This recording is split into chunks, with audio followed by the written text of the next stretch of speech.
Good morning, everybody. Welcome to the Meta Cafe for your daily astrology, human design, and oracle energy report. I am your host, Janet Hickox. Grab your cup of coffee or tea or water, sit back, and boy, do I have stuff to tell you today. Good morning out there to Suzanne. And as everybody else pops in, we'll be saying good morning. But I got to tell you that this is one of those kind of days where you get a major aha or a revelation just before you have to go on air. And then you don't know what it all means yet. And now I'm so excited about it inside. I really want to tell all of you guys, but I don't know how to tell you guys because I haven't even processed it myself. So I love these kind of days. I love this when it happens.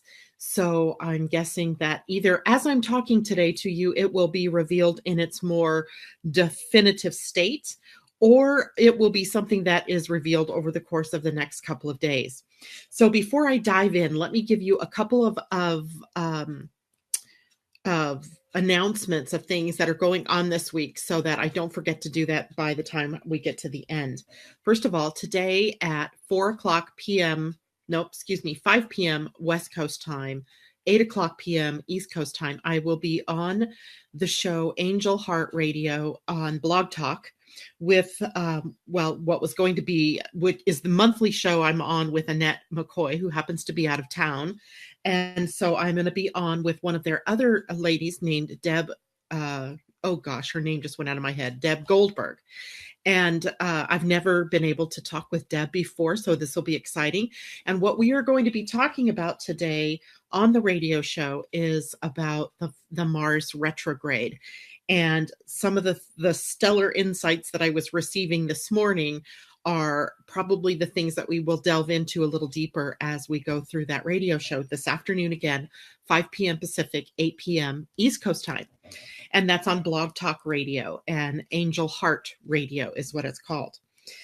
The second announcement is that on Friday the 25th, Jana Groscott will be joining us to talk to us about her new endeavor called the Good Vibe Tribe and all that means and what they're doing and why it is important that we participate in that. So I look forward to having Jana on. We haven't had her in a couple of months, and it's always nice to get to see her, and maybe she'll even share with us something she's doing with oils right now. So, oh my God, Tom's up. Oh my God, love it. Tom and I have this little affair going on.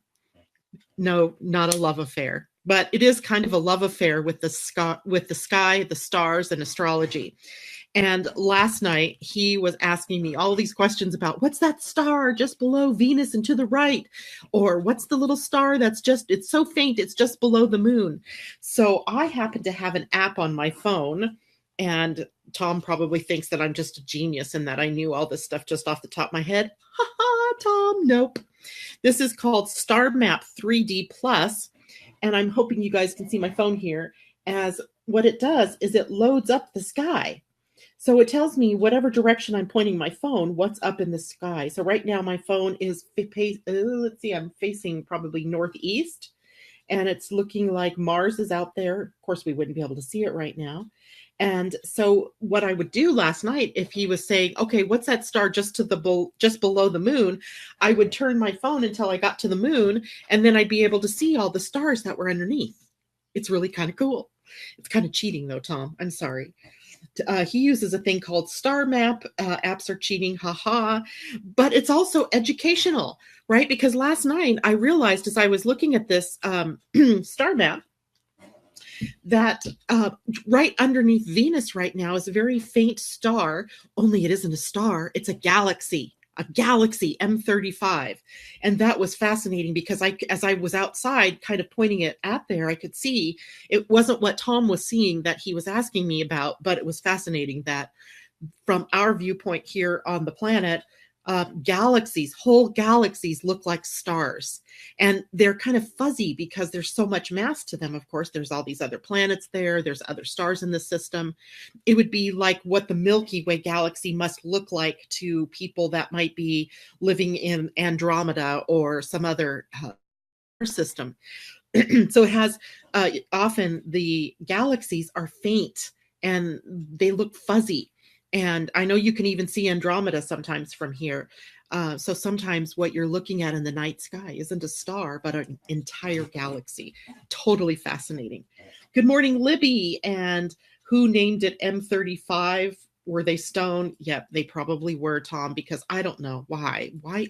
Why name a system like that, right? M35. Maybe because they just haven't thought of doing anything better yet. Let's see. Londa says, I need that. Londa, again, it's called Star Map 3D Plus, and you have an iPhone. I have an iPhone, and I don't know if you can get it for Android, but if you have an Android phone, check it out because it tells you everything. What's funny is I could even see things that were below the horizon. If I tipped my phone down just a little bit, it would show me the sun, which was obviously not out. It was below the horizon, but then I could see what was gathered around the sun.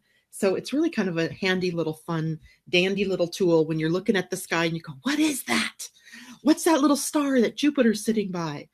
And what we discovered last night, Tom, was that the moon had a little faint star just below it, and that was Regulus, the heart star of the constellation Leo. And it's a royal star. And I think there was also Spica and Antares that were out that we could see kind of bracketing Jupiter. And I can't remember now what the star was that he was looking at. It was one of the ones in the constellation Gemini. Dang it, I can't remember the name of it. But anyway, and we also got to see Castor and Pollux, the two stars that one star is a representation of each of the twins. So the night sky is a wonder to behold. And, here in the Pacific Northwest, and Tom lives in Canada, but also considered the Pacific Northwest, we got to take our night skies when we get them because often there's clouds and fog. We don't get to see the sky. So it's really exciting for us when we get to see it. So, Tom, thank you for joining us this morning, and Londa and everybody else who's out there. Let's see, who did I miss here? Roseanne, I think I said good morning to you, and Mimi, good morning. Hannah Lee, good morning. Marlene, good morning. And Illyria, you got my message. Welcome. Illyria and I have been having a conversation this morning about human design and some of the differences in the charts that sometimes you get in terms of between Jovian, and I use new Sunwear, because that's what my teacher, Karen Curry Parker, was using. And so maybe the softwares maybe show your authorities a little differently, and which is fine, except it can be confusing if you really don't know your human design all that well, when one chart is telling you one thing and another one is telling you something different. So we will get to some human design here this morning, but first let's talk a little bit more about what's going on in the stars in the sky. First of all, we have a void of course moon coming tomorrow morning, so I chose to bring it up today because it's happening fairly early. The void of course moon begins at 7:55 a.m. my time, West Coast time, 10:55 a.m. on the East Coast. It is a very long void of course moon in that it takes up the entire business day and doesn't end for me until 11:52 p.m. tomorrow evening, but for you all on the East Coast until 2:52 a.m. on the morning of the 24th, Thursday morning. So a long-term void of course moon, that means basically tomorrow all day is not going to be a good day to start something new, to engage in job interviews, to be out there online applying for jobs or anything like that. It's going to be more conducive to anything that you might want to do in the background, meditation perhaps, doing some yoga perhaps, preparing for something that you're going to be doing the next day. Remember, void of courses are kind of tricky, and the energy is not really there when the moon isn't engaged with any of the other planets. There's really not a lot of oomph to keep anything that you start going. So attempt anyway to stay out of beginning anything new. Today, the moon is in Virgo, and the beauty of Virgo is that it's where my natal moon is, and the degree it's sitting at right now is right conjunct my natal moon Pluto conjunction. This turns out to be a powerful day for me, so no wonder this aha was like washing over me as I was preparing for our talk this morning about the human design gate 41. So let's take a look at the other things going on. The moon is in a sextile to Venus, a beautiful little kiss to one another, like sisters in the sky, right? Giving in, sending each other loving energy, positive energy. Trining Saturn, which Saturn we don't normally think of as very positive, although I think I've told you enough times that Saturn, without the form, the structure, the rules, and the regulations, we would fall apart.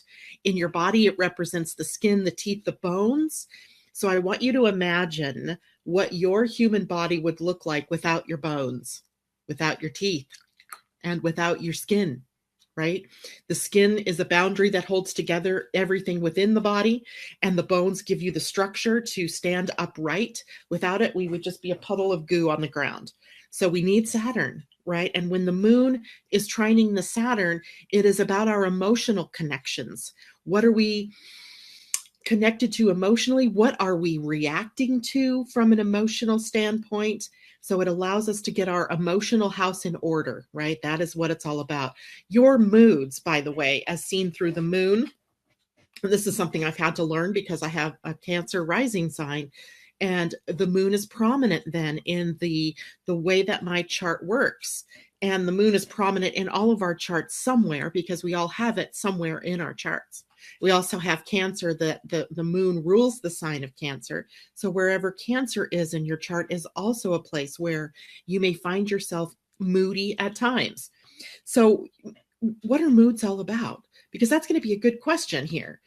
The moods are really about the compass, right? The compass that's pointing you in some kind of direction. And it may be from your mood that you can see where your mind has slipped into some kind of stinking thinking or some kind of depressional thinking.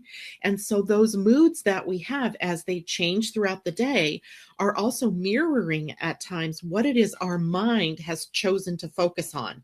Often our mind, and this is a key for later in our conversation this morning, often the mind is not in the now, right? It's on the past, or it's out into the future. It's not living here in the present.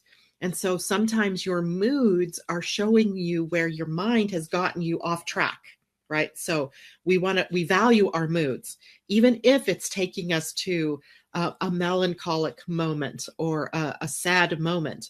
It gives us information about what it is that we're focusing on, and also then affords us the opportunity to change that focus to something else.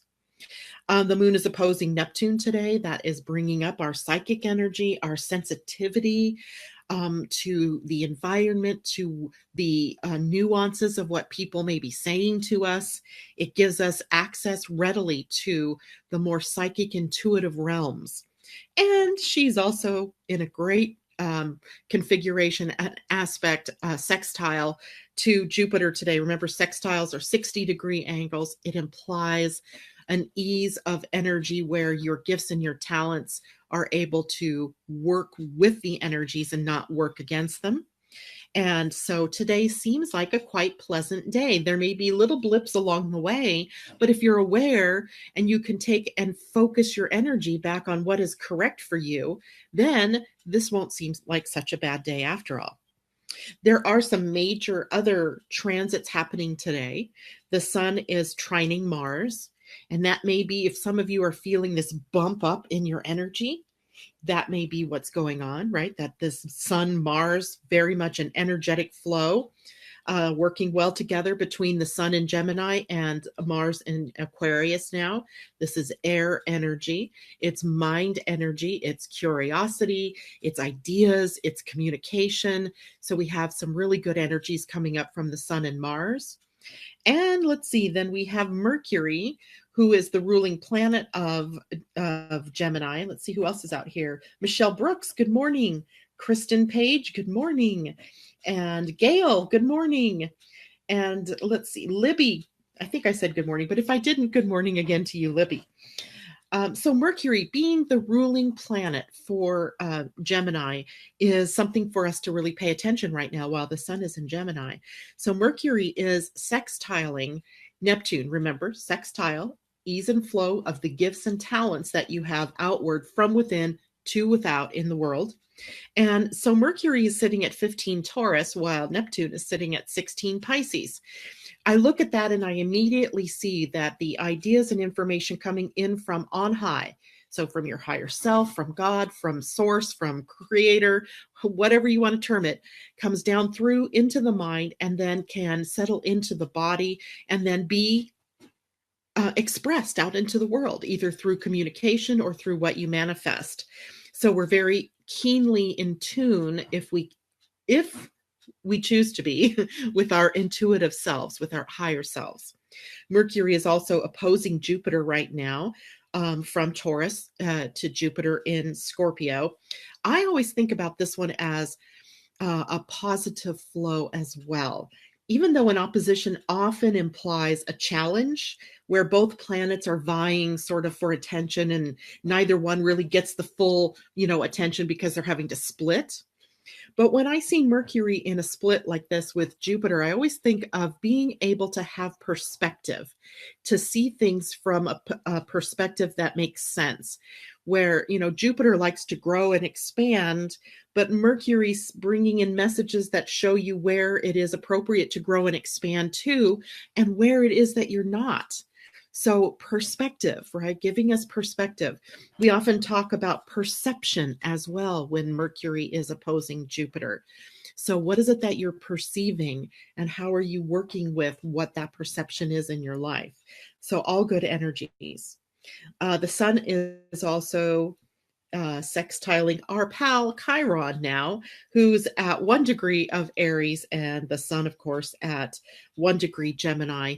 Aries energy, Gemini energy work together rather well to help aid us in curing or working with mitigating the effects of our wound, right? Chiron representing the wound.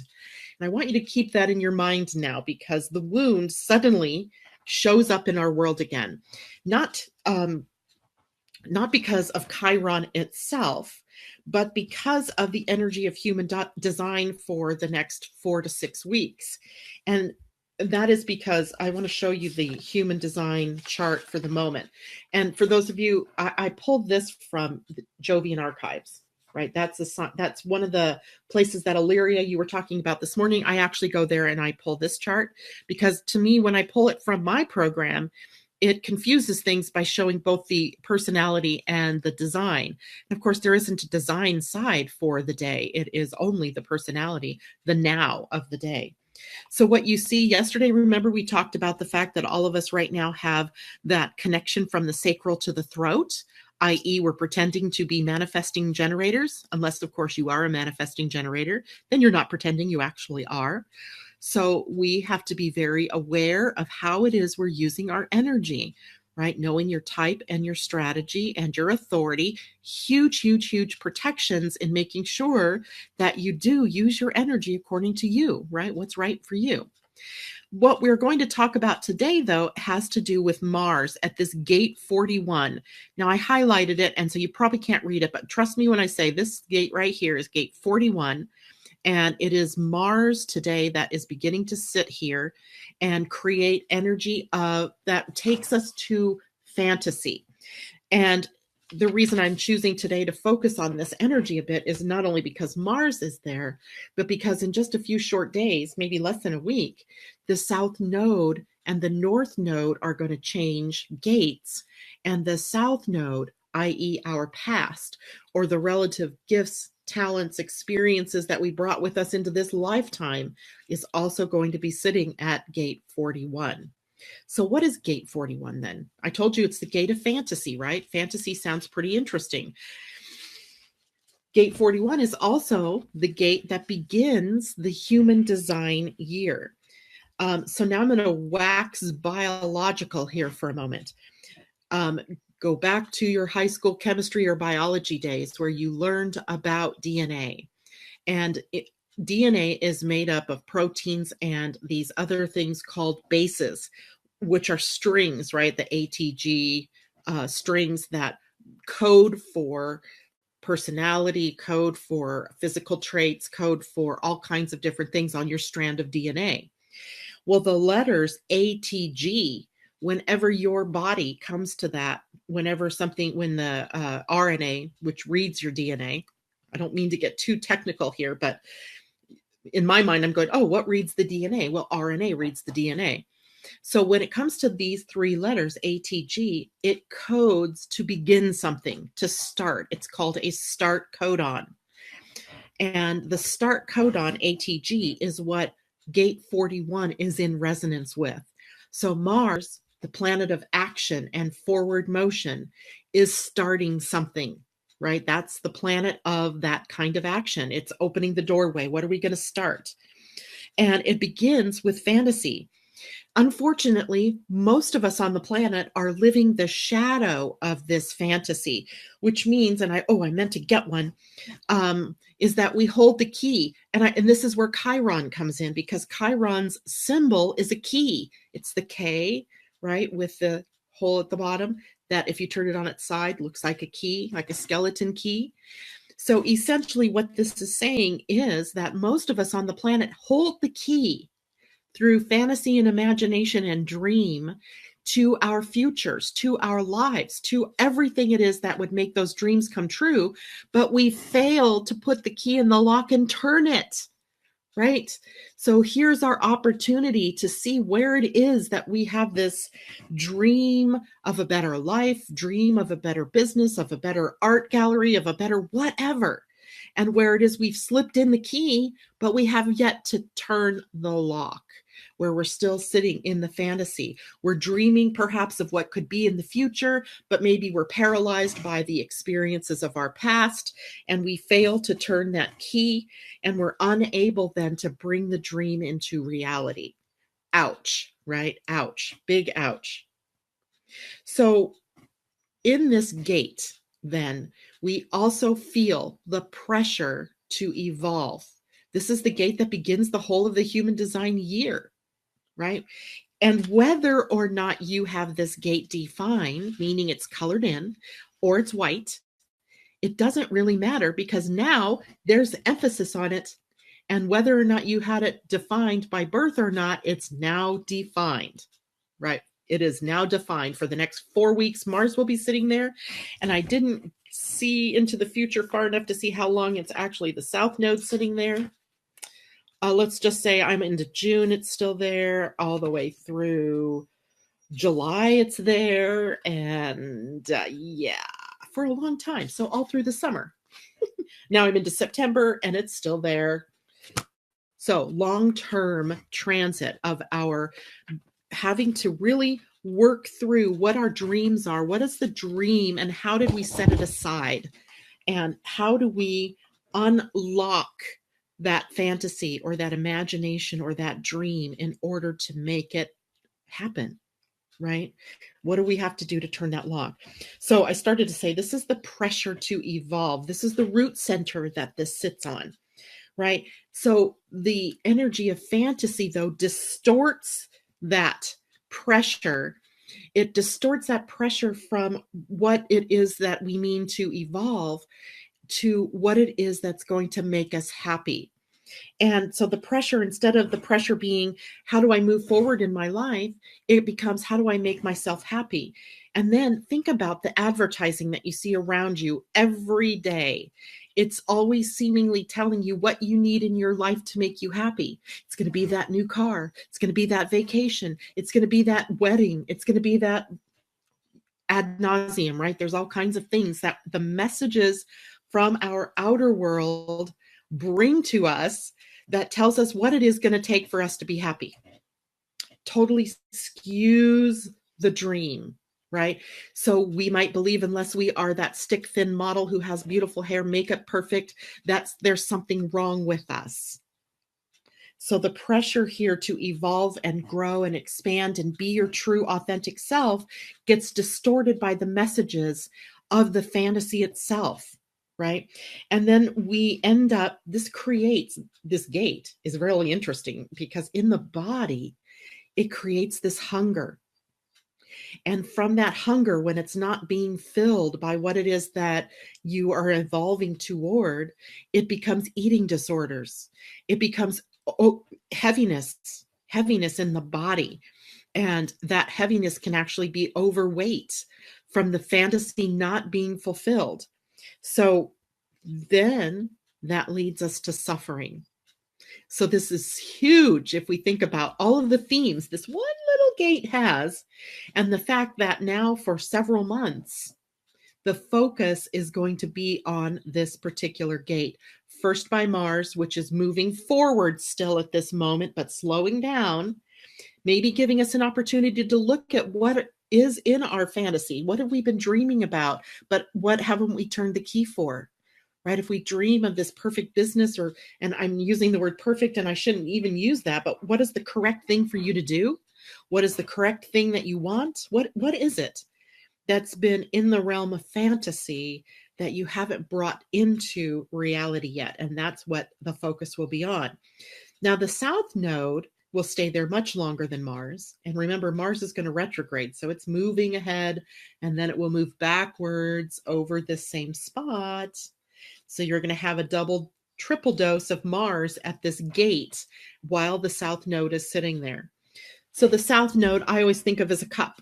And in this cup are all of the gifts, the talents, the experiences of not only this lifetime, but all of your lifetimes, your ancestral information, all here in this cup.